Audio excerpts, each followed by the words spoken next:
Hello, Dr. Pritchard. My name is Charma Dalope. So I am spending my last rotation in Peds and Parents Family Care, located in St. Mary's, Georgia. This facility is catering to all ages from pediatrics to geriatrics, and I'm grateful that I did all my rotation here. So last week we saw a 39-year-old Caucasian female who was back for another shingle-like rash. This case is very interesting because we just treated her for facial shingles last month. So for the identifying data, Ms. RR is a 39-year-old Caucasian female who presented to the clinic alone and is a good historian. Her chief complaint is, quote unquote, "I think I have another shingles." For the history of present illness, Ms. RR is a pleasant 39-year-old female patient who presented here for another shingle-like rash. A month ago, she was treated for shingles that erupted on the left side of her face. She reported that she completed the acyclovir course and symptoms resolved without issue. However, 2 days ago, she developed another similar painful rash on her left trunk. She describes the pain as burning and very sensitive to touch with moderate itchiness. She rates the pain at 5 to 6 over 10. She reports that pain worsens whenever it brushes against her clothes and if she's laying on the affected side. She reports taking ibuprofen tablet with little relief. She also reports fatigue and mild abdominal discomfort but denies nausea, vomiting, fever, and diarrhea. She reports that last year she often gets sick easily, catching colds 4 times and strep throat twice, and admits to having poor to fair appetite. She's not particular with healthy food choices and eats whatever is available. She expresses her worries if this is a recurrent case of shingles, as she is aware that most people only experience shingles once in their lifetime. Her past medical history includes irritable bowel syndrome, chronic neck pain, and headache. She had a varicella when she was 8 years old. Her past surgical history includes breast mass excision when she was 18 with benign findings. She was not hospitalized from serious illness in the past. She has no known food, medication, latex, nor seasonal allergies. Her family history is significant with hypertension and hypothyroidism. She lives by herself and currently renting. She has no kids and is currently not in a relationship. She is not sexually active and also denies previous sexually transmitted infection. She is currently in the process of changing health insurance. She just started to work as a waitress in a Mexican restaurant in town. She identifies herself as a female. She reports she has no regular exercise and only eats twice a day. She also admits to unhealthy food choices, though her fluid intake is adequate at 3 to 4 liters per day. She sleeps 5 to 6 hours every night and only reports moderate level of stress. She is a born-again Christian. She denies exposure to domestic violence and has no access to firearm. She does not drink coffee, smoke, nor use illicit substance even in the past. She rarely drinks alcohol, and that is 1 glass a week, and her immunization record is up to date as well.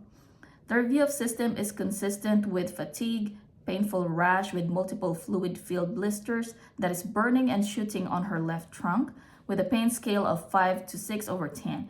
She also reports she gets sick easily. She denies depression, anxiety, or other psychiatric problems. She also reports mild abdominal discomfort. The rest of the system is insignificant. Her vital signs during the visit are as follows: heart rate of 76, blood pressure of 104 over 72, temperature of 98.4, respiration of 18, oxygen saturation at 100% at room air, weight of 115 pounds, height of 75 inches, and BMI of 19.2. Physical examination is consistent with presence of satellite unilateral blisters located on the left thoracic nerve dermatome that are erythematous and swollen. At this point, we are very certain that this is shingles. Differential diagnoses include herpes zoster, also known as shingles, insect bite, localized skin eruption due to drugs taken, and unspecified immunodeficiency condition. Based on the characteristics of the rash, our final diagnosis remains to be shingles, and we are considering immunodeficiency states such as HIV and AIDS, but we still need to do workup on this. Diagnosis of herpes zoster is done clinically. Shingles can recur in the presence of multiple factors such as immunocompromised state, female sex, family history, long-lasting neuralgia, presence of comorbid conditions, and history of herpes zoster ophthalmicus. In the case of the patient, we recommended to pursue immunologic workup to determine presence of immunodeficiencies, such as antibody tests, antibody antigen tests, and nucleic acid tests. However, for now, given her current insurance issues, Mr. RR was ordered to do CBC with differentials so we can look for abnormalities that can indicate an issue with immune system. With regards to the treatment, the American Academy of Dermatology recommends that recurrent shingles is treated in the same way as regular shingles. This includes antivirals, which reduces the duration of shingles, such as the acyclovir, famciclovir, and valacyclovir. Adjunctive therapy, such as prednisone, which lessens severe discomforts and encourage quick healing, and analgesics to treat acute pain, such as acetaminophen and NSAIDs. For individuals over age 19 who are or will be immunodeficient or immunosuppressed due to illness or therapy, the CDC advises administering 2 doses of recombinant zoster vaccine to prevent shingles and associated complications. Ms. RR was prescribed to take another round of valacyclovir, Valtrex, 1 gram, 1 tub by mouth every 8 hours to complete 7 days. She was also instructed to apply lidocaine transdermal patch to cover the affected area for up to 12 hours and 24 hours. Application of Jean Watson's holistic approach involves addressing not only the physical symptoms of the patient, but also the other aspects of health. This can be achieved by empowering the patient to take an active role in her care by providing information on pain management techniques, skin care, and lifestyle modification. To ease the pain and itching, Ms. RR was instructed to apply cool, damp compresses to the blister or take a cold bath. She was also advised to wear soft fabric clothing to avoid friction and irritation of the rash.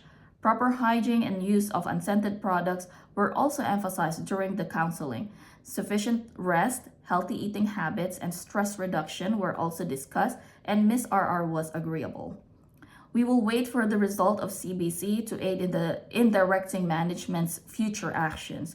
We instructed her to have the CBC done at her earliest convenience, and we will inform her if there are further management necessary. Shingrix vaccination was also discussed. The CDC recommends waiting until shingles has passed its acute phase and its symptoms have subsided is generally advised before receiving any vaccinations. And this is the end of my SOAP presentation. Thank you so much. Hope you have a wonderful day.